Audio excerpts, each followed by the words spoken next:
तो आज के इस कोर्स में आप लोग सी लैंग्वेज स्टार्टिंग से लेके एंड तक बताऊंगा।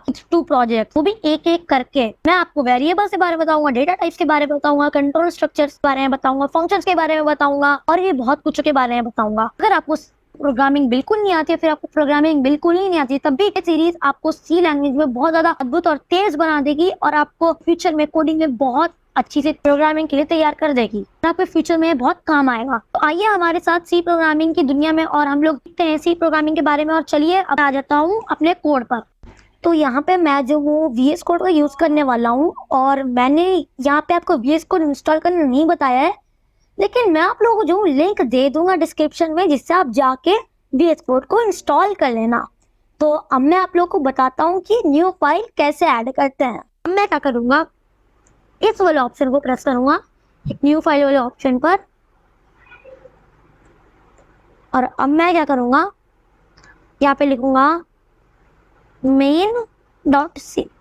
तो यहाँ पे मैंने main.c का नाम इसलिए लिया है क्योंकि .c का मतलब होता है कि मैं जो सी लैंग्वेज का जो फोल्डर बना रहा हूँ, मतलब फोल्डर नहीं, सी लैंग्वेज की फाइल बना रहा हूँ, और मेन जो है उस फाइल का नेम है, स्पेसिफिक नेम है। और .c का मतलब होता है कि वो एक किस टाइप की लैंग्वेज है, यानी किस टाइप की फाइल है।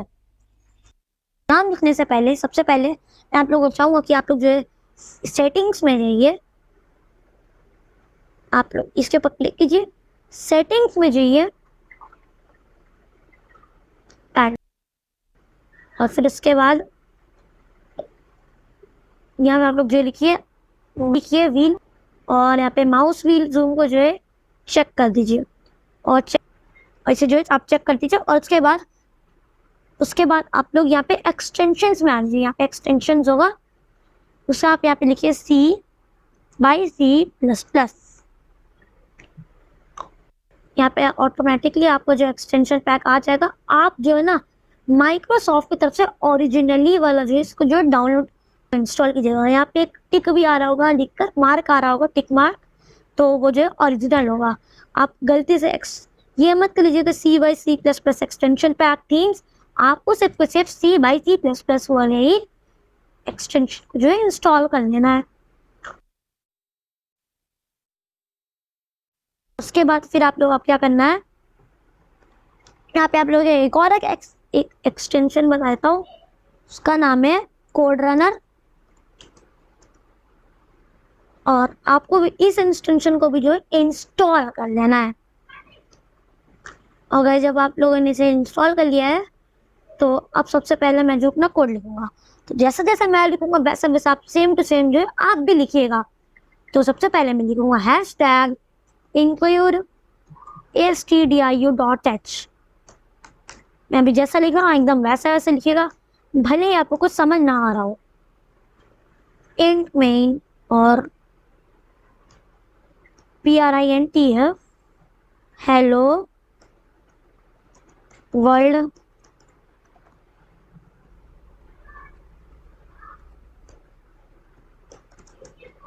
रिटर्न 0। और अब आप क्या कीजिए, यहाँ से जाइए फाइल्स में और इसको जो सेव कर लीजिए। इसका शॉर्टकट भी है Ctrl+S।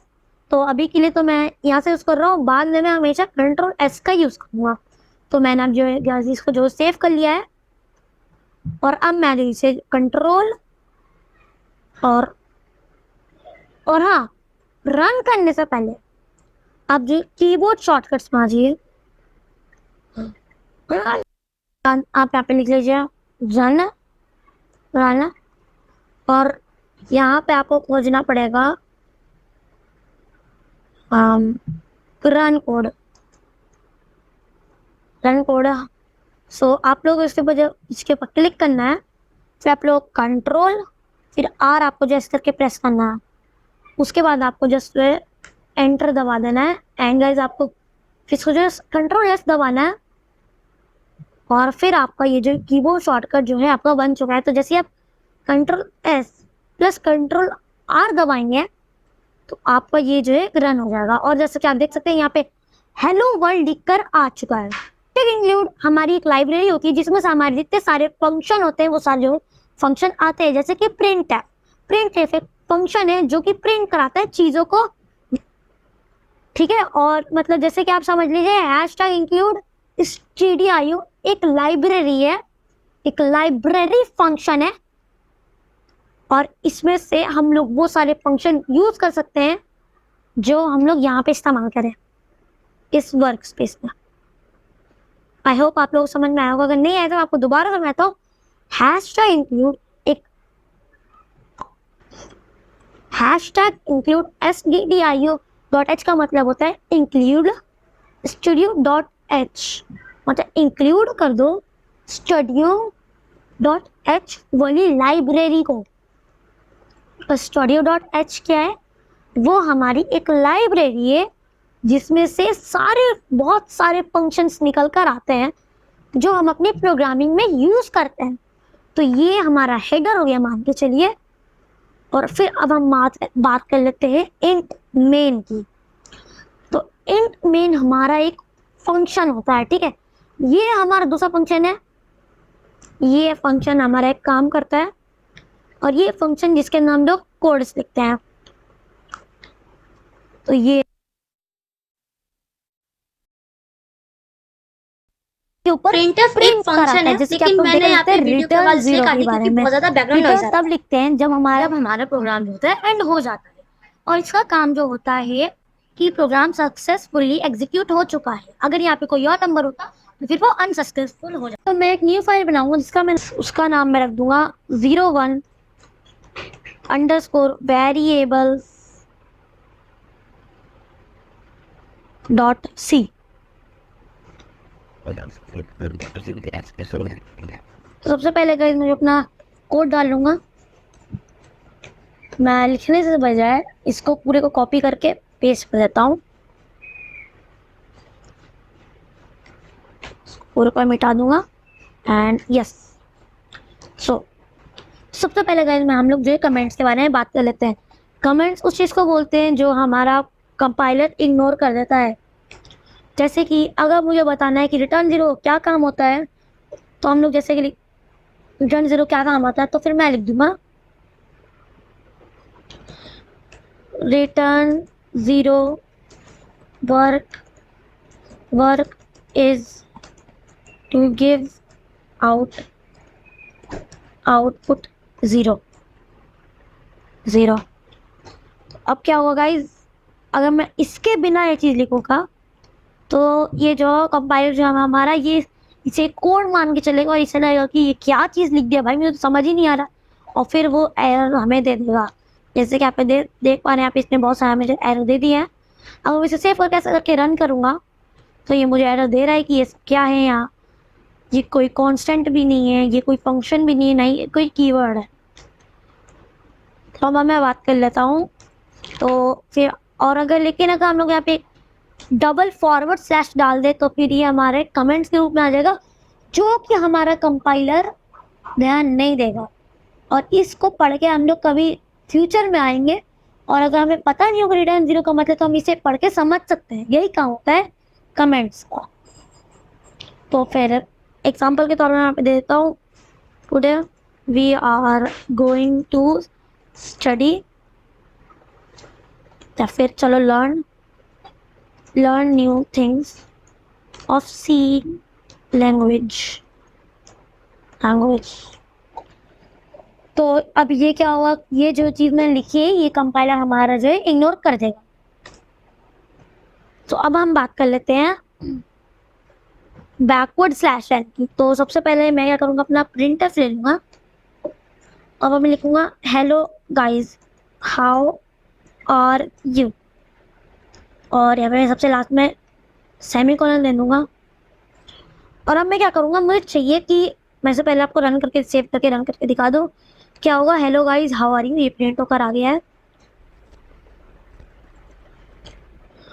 अब मैं क्या करूँगा, अगर अब मैं जैसे कि मैं दोबारा प्रिंटअप लिखता हूँ, printf this is the second line, this should be the second line, और मैं क्या करूँगा इसे जो सेव कर लूँगा एंड सेमीकोलन भी डालना था। मैं इसे रन कर लूंगा। अब ये देखिए क्या होगा, यहाँ पे क्या हुआ, hello guys how are you, ये और this should be this second line, ये दोनों एक ही लाइन में आ जा रही है। ये हमारी सब बहुत बड़ी एक प्रॉब्लम है कि अगर मुझे इसको नेक्स्ट लाइन में लाना और इसको दूसरी लाइन में लाना है तो हमें इसके लिए कौन सा फंक्शन हमें यूज करना पड़ेगा, फंक्शन या फिर कीवर्ड। तो इसके लिए कोड स्लैश और एन का इस्तेमाल करेंगे। मैं इसे सेव करके रन कर लेता हूँ। यहाँ पे आ गया hello guys how are you, this should be the second line, ये दोनों अलग लाइन में आ गए हैं। अब हम लोग जो बात कर लेते हैं, मैं डाल के रखता हूँ। यस गाइस, अब मैं आपको लोगों को एक न्यू चीज के बारे में बताऊंगा, एक जो कि है स्टैंडर्ड फंक्शन। यहाँ पे लेकिन मैंने वीडियो के अंदर एक गलती कर दी थी, जो कि मैंने यहाँ पे जो था कीवर्ड लिख दिया था। तो चलिए वीडियो पे आगे, तो फिर वो हमारा न्यू कीवर्ड होने वाला है स्कैनर। अब जैसा मैं लिखूँ एकदम सेम टू सेम आप वैसे ही लिखिएगा। कराने से पहले मैं आप लोग एक और चीज के बारे में बता दूं, ये जो कमेंट होता है ये सिर्फ सिंगल लाइन कमेंट होता है। मान लीजिए मैं इसे अनकमेंट कर देता हूँ, मान लीजिए मुझको ये पूरा कमेंट करना है, तो ऐसा ही करेंगे। तो लोग करेंगे कि आपके नीचे ये जो है बहुत ज़्यादा लंबा टाइम रहता है, और अगर कोई शॉर्टकट्स कोई यूज़ करता है तो ज़्यादातर लोग या फिर ऐसे भी कर लेंगे। लेकिन अगर यही चीज़ हमें बहुत सारे लाइन्स के साथ करना हो, जैसे कि 2000 3000 लाइन्स कोड्स लाइन्स के ऊपर करना हो, तो हम लोग इतना ज़्यादा तो करने के चाहिए नहीं कि ये बार बार ये डालो फिर नीचे करो, बार बार ये डालो, इसमें तो बहुत टाइम निकल जाएगा। तो इसके लिए हमारे पास होता है multi line comment. Multi line comment कैसे होता है, हम लोग सबसे पहले ये डालते हैं फॉरवर्ड स्लैश, उसके बाद हम लोग एक स्टार डालते हैं, उसके बाद गाइस ये ऑटोमेटिक आ जाता है। अब मैं क्या करूँगा, इसके भीतर जो भी चीज़ लिखूंगा वो सब कुछ जो होगा एक कमेंट बन जाएगा। अब मैं क्या करता हूँ, इसे पेस्ट कर देता हूँ यहाँ पे,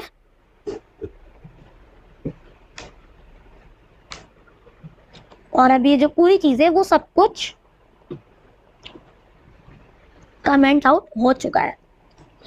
और अब मैं इसके साथ साथ आपको यही बता दूं कि कमेंट्स क्या होता है।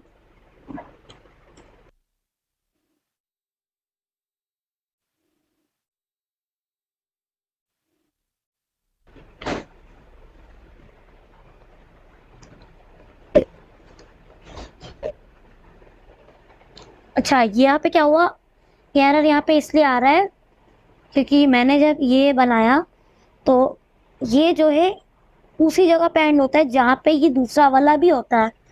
तो क्या हुआ कि जब मैंने इसे डाला तो ये यहाँ तक चेक किया कि क्या यहाँ पे ऐसा कोई चीज़ लिखी है, यहाँ पे चेक नहीं है, यहाँ पे चेक किया यहाँ पे भी नहीं है, यहाँ पे भी चेक किया तो यहाँ पे भी नहीं है। लेकिन जब इस लास्ट वाले कॉर्नर पे आता है तो देखते हैं कि यहाँ पे मेरा सेम, यहाँ पे जो हमारा एंड आ रहा है, तो मैं क्या करूँगा एक और यहाँ पे डाल दूंगा।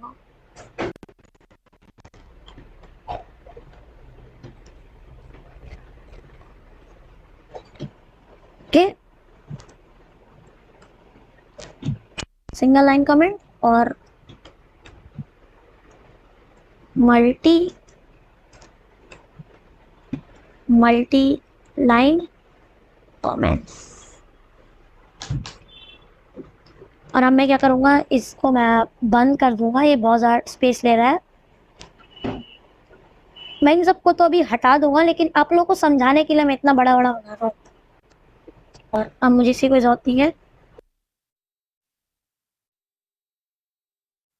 अब मैं बात कर लेता हूँ वेरिएबल्स के बारे में। तो मैं अब इन सबको मिटा दे रहा हूँ, अब इनकी कोई ज़रूरत नहीं है, आप लोग समझ में आ गया होगा। मैं इन सबको दूसरे इनसाइड टीएक्सटी फाइल में आप लोगों को जो बता दिया करूँगा। तो अब हम लोग बात कर लेते हैं अपने हमारे न्यू फंक्शन के बारे में, न्यू कीवर्ड्स। तो हमारा न्यू कीवर्ड होने वाला है स्कैनर। तो स्कैनर्स को यूज करने से पहले हम लोग बात कर लेते हैं वेरिएबल्स के बारे में। तो अब मैं बात करता हूँ वेरिएबल्स के बारे में। तो वेरिएबल्स हम उस चीज़ को बोलते हैं, आप लोगों ने मैथमेटिक्स के अंदर ही पढ़ा होगा कि वेरिएबल्स उस चीज़ को कहते हैं जिसकी वैल्यू चेंज होती रहती है। और लेकिन यहाँ पर क्या है कि मैथमेटिक्स में भी आप लोगों ने पढ़ा होगा कि वेरिएबल्स जस्ट टाइप के भी होते हैं, फ्लोट टाइप के भी होते हैं, कैरेक्टर्स टाइप के भी होते हैं, और बहुत ही अलग टाइप्स के होते हैं। आप लोगों ने कैरेक्टर्स के बारे में नहीं पढ़ा हो ये है, या फिर फ्लोट आप लोगों को नहीं पता उसे फ्लोट के बारे में क्या बोलते हैं।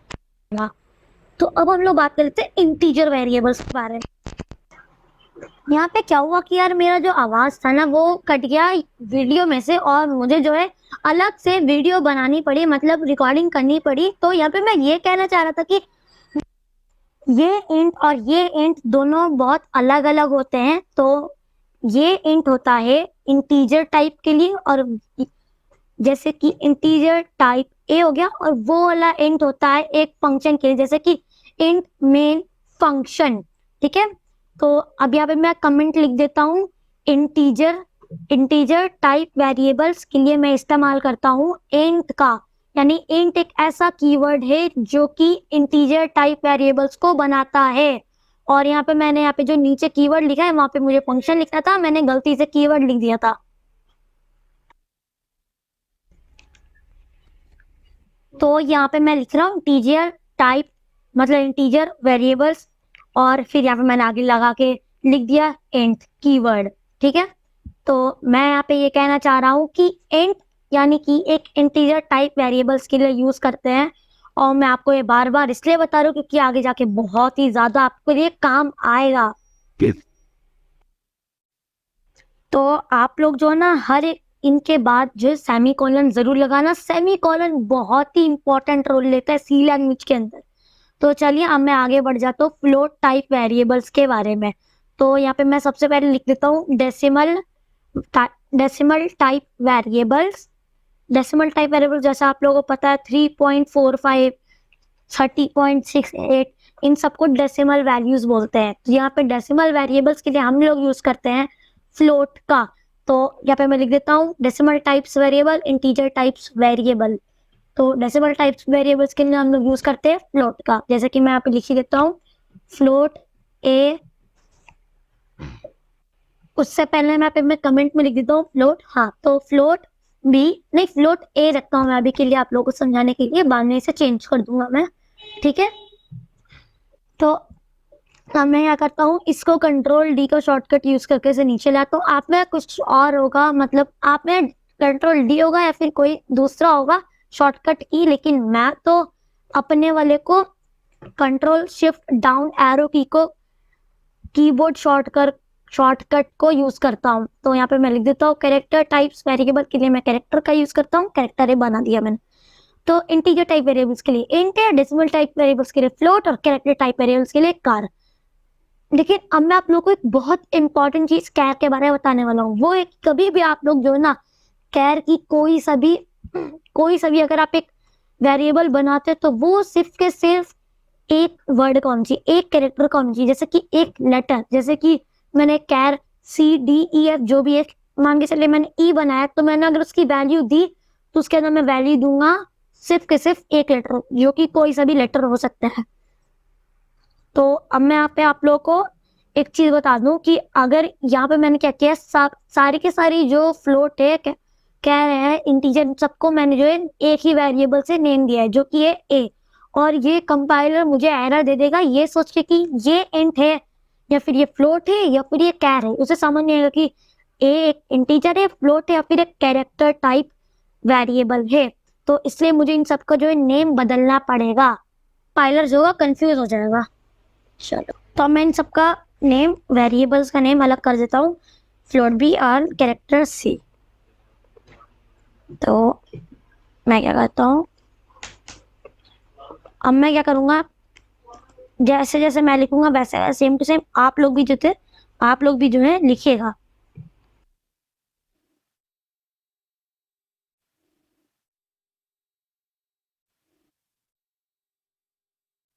अब मैंने ये पूरा जो है लिख लिया है, और अब मैं क्या करूँगा,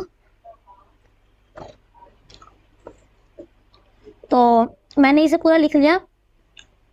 अब जैसा मैंने लिखा है एकदम सेम टू सेम आप भी लिख लीजिए। तो अब मैं क्या करता हूँ इसका मतलब बताता हूँ। मतलब बताने से पहले आप लोगों को एक और चीज करवा दो।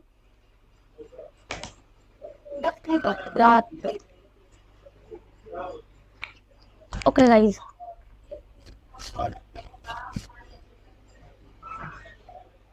मैं पे एक चीज लिखवाना भूल गया था।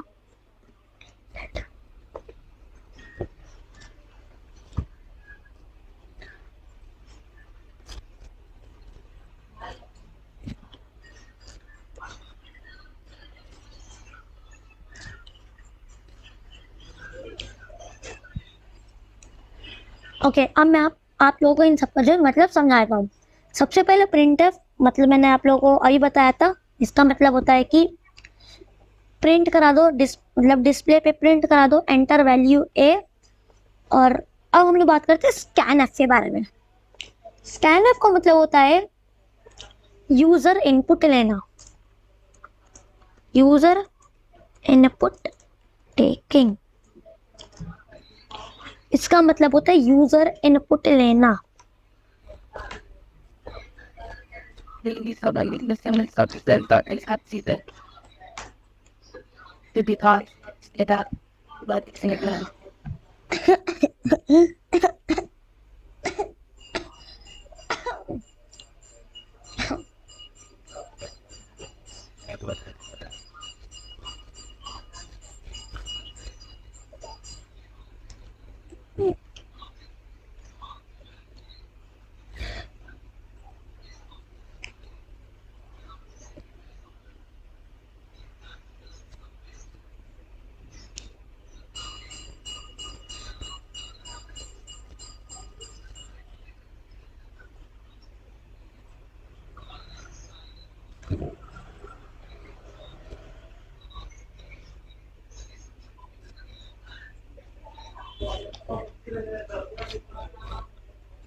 User input taking, user input taking, user input taking. तो स्कैनफ का मतलब होता है यूजर इनपुट टेकिंग, मतलब ये जो होता है हमारा यूजर से इनपुट लेता है और उस इनपुट को लेकर उसको स्टोर करा देता है इन वेरिएबल। लेकिन अब यहाँ पे मैं आप लोगों को कुछ रूल्स एंड रेगुलेशन बताऊँ इसके ऊपर, स्कैनफ के ऊपर। तो ये हमें परसेंटेज डी डबल कोट्स में ही लिखना होता है, और परसेंटेज डी का मतलब होता है integer type, integer type variable. जैसा कि मैंने आपको बताया था, उस इंटीजर टाइप्स वेरिएबल बनाने के लिए हम लोग इंट का यूज करते हैं, और दर्शाने के लिए परसेंटेज डी। बनाने के लिए इंट, दर्शाने के लिए परसेंटेज डी। जैसा मैं बोलूँ वैसे, बनाने के लिए इंट, दर्शाने के लिए परसेंटेज डी का हम इस्तेमाल करते हैं। और जब हम लोग डबल कोट्स पे लिख लेने के बाद हम यहाँ पे कॉमा देते हैं और फिर हम लोग वेरिएबल को डिनोट करते हैं। मैंने डिनोट कर दिया वेरिएबल ए। अब अब मैं बात करूँ इसके बारे में, एंड के बारे में। यहाँ पे मैंने एंड का लोगो क्यों बनाया, साइन क्यों दिया है, तो इस एंड का मतलब होता है कि आप जो ना इसकी वैल्यू, मतलब आपने यहाँ पे जो डाला, आपने परसेंटेज डी का जैसा का मतलब होता है दर्शाना, तो अब इसे जो दर्शाया तो आपने इसकी जो वैल्यू डाल दी। डालने के बाद इसने क्या किया, इसने वेरिएबल को स्टोर करने के लिए इसने एक कमांड देगा। वो कमांड कौन सा था, एंड ए।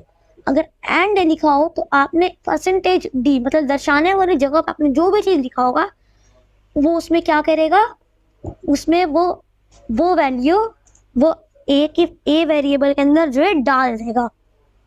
और यही चीज सबकी इसके ऊपर होती है, सबके साथ यही होता है।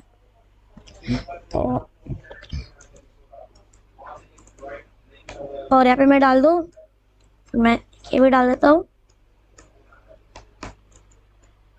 Only for integers.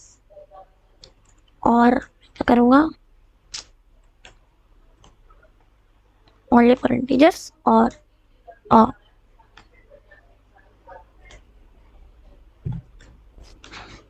अब मैं यहाँ पे भी सेम चीज डाल दूंगा। लेकिन अब इसमें क्या बात आती है, यहाँ पे परसेंटेज एफ लिखा हुआ है। एफ जैसे कि आप समझ ही गए होंगे, फ्लोट। तो हम लोग परसेंटेज एफ फ्लोट वेरिएबल को दर्शाने के लिए करते हैं। और अभी मैंने आप लोगों को बताया कि परसेंटेज डी, तो वैसे सेम टू सेम ये भी है, बस ये फ्लोट को दर्शाता है। तो मैंने जैसे फ्लोट को दर्शाया और मैंने जहाँ पे दर्शाता है वहाँ पे अगर मैंने इसकी वैल्यू डाल दी तो ये क्या करेगा, स्टोर कर देगा वेरिएबल बी में। और एक ही सी के साथ भी होती है, कैरेक्टर के साथ भी परसेंटेज सी कैरेक्टर को दर्शाता है।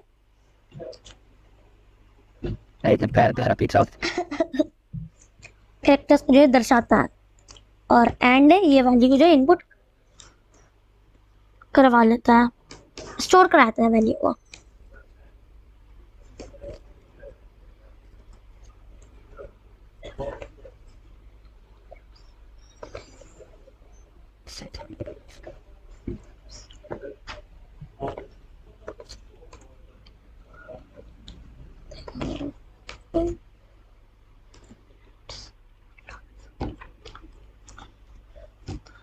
और अब मैं इसको जो रन करके भी दिखा दूं, मैंने आप लोगों को दिखाया नहीं ना रन करके, तो अब क्या कर रहा है, ये एंटर वैल्यू ए, ये मेरे से एक ही वैल्यू डालना है, मांग रहे हैं।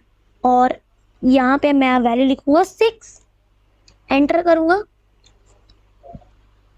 बी मांग रहा है 8 और सी का इसने नहीं मांगा।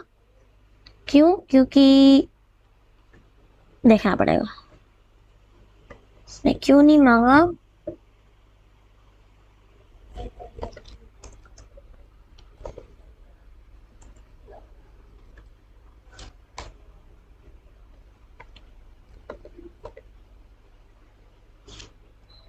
अच्छा हाँ,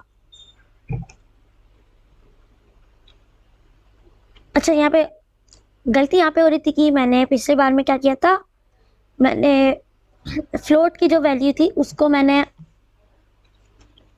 क्या किया था, जो फ्लोट की जो मैंने वैल्यू थी उसको मैंने इंटीजर टाइप दे दिया, इसलिए वो एरर दे दिया था और उसे अगले वाले को भी कंप्लीट नहीं आने, तो इसलिए मैं इस बार 6.78 डाल दूंगा और सी की अभी इसने वैल्यू जो है नहीं दी।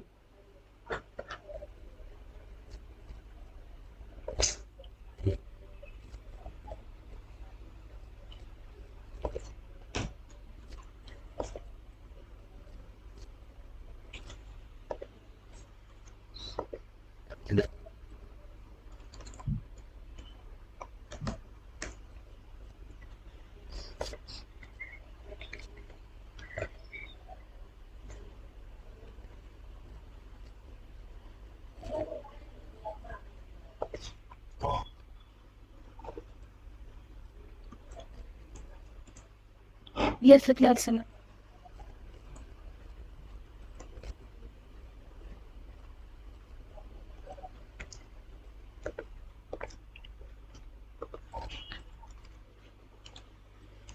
गलती मैं यहाँ पे कर रहा था कि मैंने यहाँ पे परसेंटेज सी लिखा था, लेकिन मुझे परसेंटेज सी की जगह एस डालना था गाइस। तो यहीं पे मिस्टेक हो गई थी मेरी से गलती से, तो कोई बात नहीं। अब हम लोग इसे दोबारा से जो है रन करेंगे, सेव करके।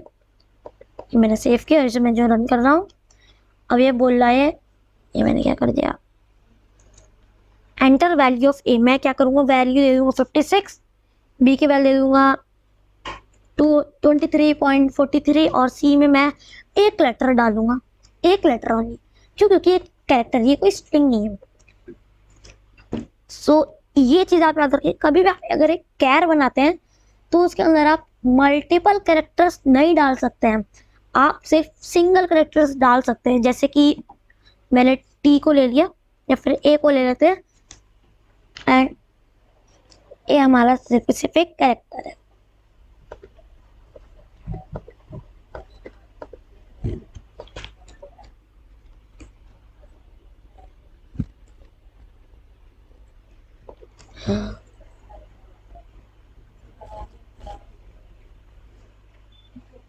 तो और हाँ, तो अब मैं क्या करूँगा, मैं और कुछ नए वेरिएबल्स बना लूँगा।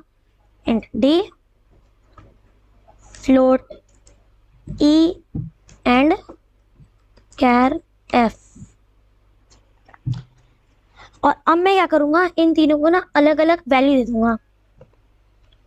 तो सबसे पहले मैं इज इक्वल टू डाल देता हूँ, और अब मैं यहाँ पे क्या करता हूँ, यहाँ पे मैं 5 लिख देता हूँ और यहाँ पे 5.0 89 डाल देता हूँ। तो ये क्या है, 5 एक इंटीजर वैल्यू, तो डी के अंदर तो इंटीजर डी की वैल्यू है 5 ये जो है स्टोर हो गई है। और इसमें क्या हुआ, और इस फ्लोट वाले ऑप्शन में क्या हुआ, ई की जो वैल्यू है 5.89 स्टोर हो चुकी है। और अभी मैंने कैरेक्टर एफ की नहीं डाली है। तो अब मैं आप लोग को एक चीज बता दूं, कभी भी आप कोई कैरेक्टर डालते हैं ना, तो आपको हमेशा कोई सिंगल कोट्स के अंदर डालना होता है। लाइक मेरे को सी चाहिए था तो मैंने सी के लिए ऐसा डाल दिया, अगर मेरे को ओ चाहिए था तो उसके लिए मैंने ऐसा करके डाल दिया। तो आप लोग हमेशा याद रखिएगा आपको जो इसे सिंगल कोट में डालना है।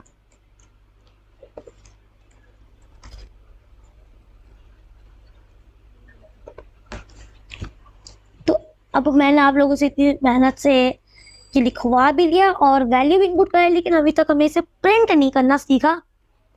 चलिए एक बार हम इसे प्रिंट करना भी सीख लेते हैं। तो अब मैं क्या करूँगा, सबसे पहले तो मैं जगह दे दूंगा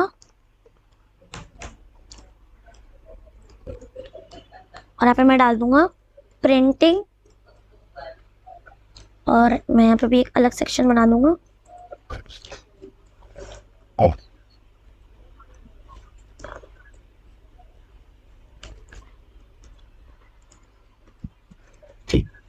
वेरिएबल्स, फिक्स वेरिएबल,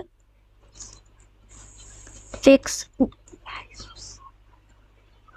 और अब मैं जो यहाँ पे प्रिंट करा दूंगा। तो अब प्रिंट कराने के लिए भी हम लोग सेम चीज यूज करते हैं जैसे कि हम लोग स्कैनफ में यूज करते हैं। तो प्रिंटिंग के लिए सबसे पहले मैं अपना प्रिंटफ डाल दूंगा। तो अब यहाँ पे मैंने क्या किया, यहाँ पे मैंने जो है ना सेम टू सेम की स्कैनफ की तरह की प्रिंट कराने के लिए, तो यहाँ पे मैं जल्दी से लिख देता हूँ कि the value of A is percentage D का मैंने आप लोगों को मतलब बताया था, और कॉमा लगा के ए। ये यहाँ पर मैंने ए पे एंड नहीं डाला है, मैं अभी आप लोगों को बता देता हूँ किस लिए। और यहाँ पे मैंने जो लिखा है द वैल्यू ऑफ ए, वो प्रिंट हो जाएगा टर्मिनल पे, क्योंकि यहाँ पे मैंने जो प्रिंटफ फंक्शन का इस्तेमाल किया है। और इस परसेंटेज का मतलब होता है कि जो भी मैंने वैल्यू दी है उसको प्रिंट करा दो।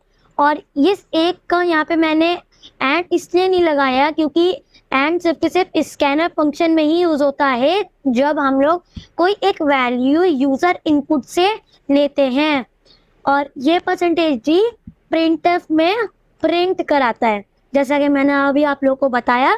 ओके, तो यहाँ पे जैसा जैसा मैंने लिखा है वैसा वैसे एकदम सेम टू सेम आप भी लिखिएगा। और यहाँ पे मैंने ये लिखवाया है कि वैल्यू ऑफ ए यानी कि value of B percentage F यानी कि परसेंटेज एफ यानी फ्लोट टाइप वेरिएबल, और परसेंटेज सी मतलब कैरेक्टर टाइप वेरिएबल। लेकिन तो चलिए अब हम लोग इसको जो है रन करके देख लेते हैं। तो यहाँ पे मैंने इसे रन कर दिया, और अब मैं ए की वैल्यू यहाँ पे दे देता हूँ 6, और यहाँ पे मैं बी की वैल्यू दे देता हूँ 4.1 जो भी है वे मैंने दे दी है, 4.136 जो भी लिखा है, और मैंने यहाँ पे सी की वैल्यू यू दे दी, और यहाँ पे प्रिंट हो गया है। और बाकी ये इसलिए यहाँ पे लाइनिंग नहीं दे रहा क्योंकि यहाँ पे मैंने बैकवर्ड स्लैश एन नहीं लगाया था। और यहाँ पे हमारी जो प्रिंट है ये प्रिंट नहीं कर रहा हमारी कैरेक्टर को। तो अभी देखता हूँ, उससे पहले मैं अभी यहाँ पे जो हूँ अपने बैकवर्ड स्लैश एन डाल लेता हूँ, और यहाँ पे मैंने इस बार डाल दिया है। अब मैं इसे सेव करके रन करता हूँ। ए की वैल्यू 5, बी की वैल्यू 5.4 और सी की वैल्यू यू नहीं आर, और अभी भी प्रिंट नहीं हुआ। अच्छा हाँ, यहाँ पे मैंने गलती ये क्या की है, यहाँ पे मैंने जो है सी की जगह यहाँ पे मैंने एस लिख दिया था गलती से। और अब हम लोग इसको जो है रन करके देखते हैं। मैंने इसे रन कर दिया, ए की वैल्यू 5, बी की वैल्यू 6.3 और सी की वैल्यू y, एंड यहाँ पर प्रिंट हो चुका है। तो अब मैं क्या करूँगा, सबसे पहले एक न्यू फाइल बना लूँगा जिसका मैं नाम रखूँगा ऑपरेटर्स डॉट सी। है ना। मैं इसको अच्छे से रीनेम कर देता हूँ 01_operators.c और मैं इन सबको हटाता हूँ। यहाँ पे मैं लिखूंगा अपना बॉर्डर प्लेट कोड यानी कि हैशटैग इंक्लूड stdio.h, जैसा कि मैंने आप लोगों को पहले बहुत बार लिखवा चुका है, बहुत बार क्या 2 ही बार। और अब मैं यहाँ पे लिख दूंगा इंट मेन और यहाँ पे मैं लिखूंगा printf, क्या होगी, हाँ printf हेलो वर्ल्ड और फिर रिटर्न 0। ये सब तो आप लोगों को पता होगा और अब आप लोग इन सब के बारे में समझ गए होंगे और मेरे को पक्का पता है कि अब आप इन सब से जरूर रहे होंगे या फिर आपको जो है समझ में आ गया हो कि इन सब चीज़ों के बारे में। तो अब मैं आप लोगों को सबसे पहले ऑपरेटर्स के बारे में बताना चाहूंगा, फिर आप लोगों को मैं एक प्रैक्टिस दूंगा एक कैलकुलेटर बनाकर। तो मैं यहाँ पे सबसे पहले क्या करता हूँ, यहाँ पे मैं बनाता हूँ एंटर द वैल्यू ऑफ ए, ठीक है। और यहाँ पे मैं उससे पहले एक वेरिएबल बनाता हूँ इंट ए और मैंने आप लोगों को ये चीज़ पढ़ा चुका है पहले। और यहाँ पे मैं लिखूंगा परसेंटेज डी कॉमा लगा के एंड ए और फिर एंटर पे करंट। उसके बाद हम मैं क्या करूंगा, इसको यहाँ पे जो प्रिंट करा के इसको मैं जो प्रिंट करा दूंगा ए और हो गया। और जैसे ही मैं इसे सेव करके रन करूंगा आप लोग को पता है मैं एक ही वैल्यू अगर मैंने 4 दिया तो यहाँ पे 4 जो है प्रिंट होकर आ जाएगी। ओके, तो अब मैं आप लोगों को ना कुछ ऑपरेटर्स के बारे में बताता हूँ, जैसे कि अभी के लिए मैं आप लोगों को ज़्यादा मुश्किल नहीं बताऊंगा। तो अभी के लिए आप बस ऑपरेटर को ये समझिए कि ऑपरेटर्स को प्लस होते हैं, माइनस होता है, ठीक है। मैं ऐसा मैं पहले कमेंट आउट कर दूं वरना हेल्प देगा मेरे को, ठीक है। माइनस होता है, डिवाइड होता है और मल्टीप्लिकेशन होता है, ठीक है। ये होता है प्लस के लिए ऑपरेटर, ये माइनस ऑपरेटर, ये हमारा डिवीजन ऑपरेटर और ये हमारा मल्टीप्लिकेशन ऑपरेटर और ये है हमारा रिमाइंडर ऑपरेटर। मतलब डिवाइड होने के बाद जो रिमाइंडर बचता है ये उसके लिए ऑपरेटर होता है। तो मैं भी आप लोगों को इसके बारे में बस समझाया हूँ, आपको अभी इसका इस्तेमाल करना नहीं बताऊंगा इसे कैसे इस्तेमाल करते हैं। तो चलिए अब मैं आप लोग को आगे के बारे में बताता हूँ। जैसे कि अब मैंने यहाँ पे लिखा है कि प्रिंटफ करा दो ए को, तो यहाँ पे मैं क्या करता हूँ ए +1 करा देता हूँ, यानी कि ए में 1 जोड़ दो। और जैसे मैं जो सेव करके रन करूंगा अगर मैंने 3 वैल्यू दी तो 4 मेरे को जो है वैल्यू देगा। और अगर मैंने इसकी वैल्यू दी 5012 तो मुझे 5013 की वैल्यू रिटर्न करके देगा। अगर मैं आप लोग को दोबारा रन करके दिखाऊं तो ये बस उन्हीं वैल्यूज पे काम करती है अगर वैल्यू वो 9 नंबर से कम हो। अगर मैं बहुत बड़ी वैल्यू लिखूंगा तो ये मुझे गार्बेज वैल्यू दे देगी। देखिए गाइस,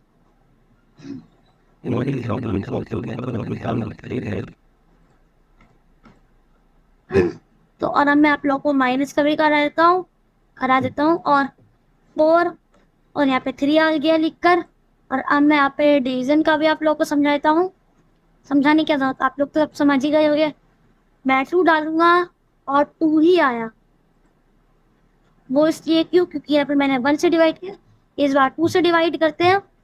और मैं यहाँ पे 4 लूंगा और यहाँ पे 2 प्रिंट होकर आ चुका है। और अब मैं यहाँ पे मल्टीप्लाई करूंगा पॉइंट स्टार का साइन देकर और यहाँ पे मैं जैसे 34 लिखूंगा 68 होकर प्रिंट हो जाएगा। तो अब हम यही ऑपरेटर्स का इस्तेमाल करते हैं दूसरे वेरिएबल्स के ऊपर।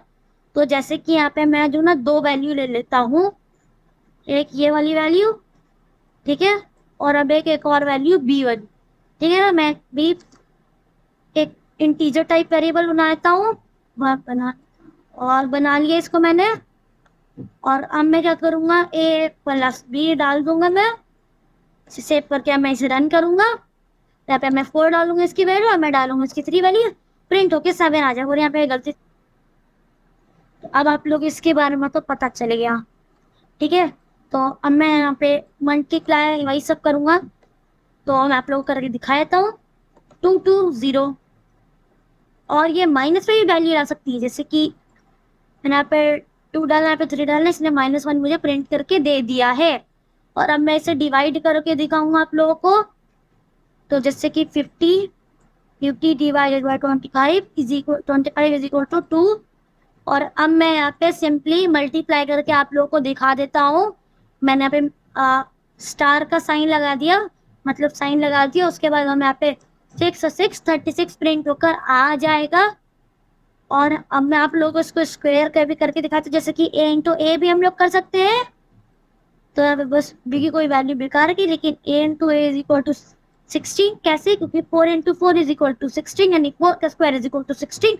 और इसने यहाँ पे इसको प्रिंट करा दिया है। और मैं आप लोग को एक बार आप लोग को परसेंटेज का भी एक बार नजारा दिखाई देता हूँ। अगर इवन होगी, मतलब देखते क्या आएगा। हाँ, मुझे यहाँ पे ये भी तो डालना पड़ेगा, देखते क्या होगा। 16 मैंने यहाँ पे वैल्यू दी, 0।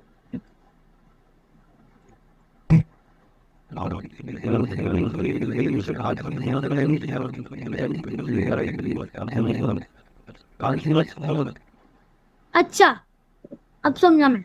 यहाँ पे इसका मतलब इसलिए आया क्योंकि ये जो है इसका रिमाइंडर आया 0। और मैं इसे 3 से सेम टू सेम चीज करूंगा, तब क्या आना चाहिए? 1। ओके गाइस, आप समझ तो रहे हो ना? मतलब अगर मैंने a को 3 से डिवाइड किया तो जो उसका रिमाइंडर आएगा वो उसकी क्या वैल्यू होगी, ये परसेंटेज दोहराता है। तो चलिए, आप लोग समझ ही गए होंगे, तो मुझे और कोई समझाने की जरूरत नहीं होगी। आई होप कि आप लोगों को समझ में आ गया होगा। तो और अब मैं क्या करूंगा, 01 underscore calculator underscore project dot C. और अब मैं यहाँ पे क्या करूंगा, इस पूरे कॉपी कर लूंगा अपने आसानी के लिए, और इस पूरे के पूरे को जो मैं मिटा दूंगा। और अब देखिएगा इसमें क्या करूंगा, यहाँ पे मैं सबसे पहले वैल्यू लूंगा। ओके गाइस, मैं वैल्यू ले लेता हूँ। एंटर दी वैल्यू ऑफ ए। यहाँ पे आप लोग को समझाने के लिए मैंने ऐसा करके आप लोग को दिखाया था। और अब मैं आप लोग को एक कैलकुलेटर बनवा रहा हूँ, ये बहुत छोटा सा कैलकुलेटर है। बाद में जाके हम लोग इस दोबारा एक कैलकुलेटर बनाएंगे, लेकिन वो मैं आगे के टॉपिक में पढ़ाऊंगा, क्योंकि आगे वाले टॉपिक में आप लोगों से इससे अच्छा कैलकुलेटर बनवाऊंगा। ओके गाइस, और अब मैं यहाँ पे स्कैनफ फंक्शन डाल देता हूँ। मैं लिखता हूँ परसेंटेज डी, कॉमा लगा के एंड ए। यहाँ पे मैंने अभी ए नहीं बनाया है इंटीजर टाइप वेरिएबल, तो फिर ये रोने लगा कि ए क्या चीज है, ये डर गया। और अब मैं क्या करूंगा, यहाँ पे मैं लिखूंगा इसको डायरेक्ट नीचे कर दूंगा, और यहाँ पे बस जो बी की वैल्यू चेंज कर दूंगा यहाँ पे, और बी हो गया। ओके गाइस, और अब मैं क्या करूंगा, अब मैं यहाँ पे प्रिंट ऑफ करा दूंगा सेम टू सेम चीज। यहाँ पे मुझे बी बनाना ही पड़ेगा, मैंने इसे बना दिया। और अब मैं क्या करता हूँ, यहाँ पे प्रिंट करा दूंगा percentage D minus percentage D plus percentage D is equals to percentage D. Okay, और अब मैं इन सब में वैल्यू पुट कर दूंगा, यानी कि ए, उसके बाद बी, उसके बाद ए प्लस बी। और अब मैं इसे सेव करके इसे रन कर दूंगा। और इससे थोड़ा यहाँ पे मैं 3 और 4 डालूंगा। 3 + 4 is equal to 7। Yes, let's go guys. और अब मैं इसको अच्छा दिखाने के लिए यहाँ पे थोड़ी बहुत कस्टमाइजेशन भी देता हूँ। अब मैं यहाँ से वीडियो को जो फास्ट फॉरवर्ड कर देता हूँ।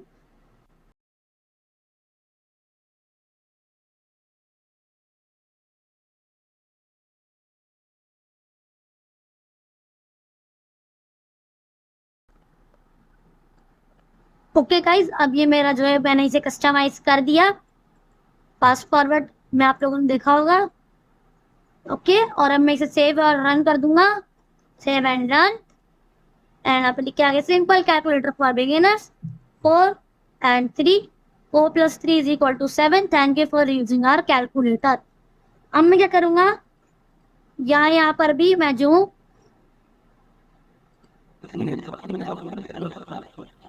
बैकवर्ड स्लैश जो डालता हूँ, अब यहाँ पे अच्छा और दिखेगा 4 5। एंड जैसे कि आप लोग देख ही सकते हो 4 plus 5 is equals to 9। तो अब इस वीडियो के अंदर मैं आप लोगों को इससे ज्यादा नहीं बताऊंगा, क्योंकि मैंने एक चैप्टर मैंने शायद से आप लोगों को अब तक पढ़ा दिया होगा। तो अब चलिए मैं आप लोगों से मिलता हूँ अगले वीडियो में, जब तक कि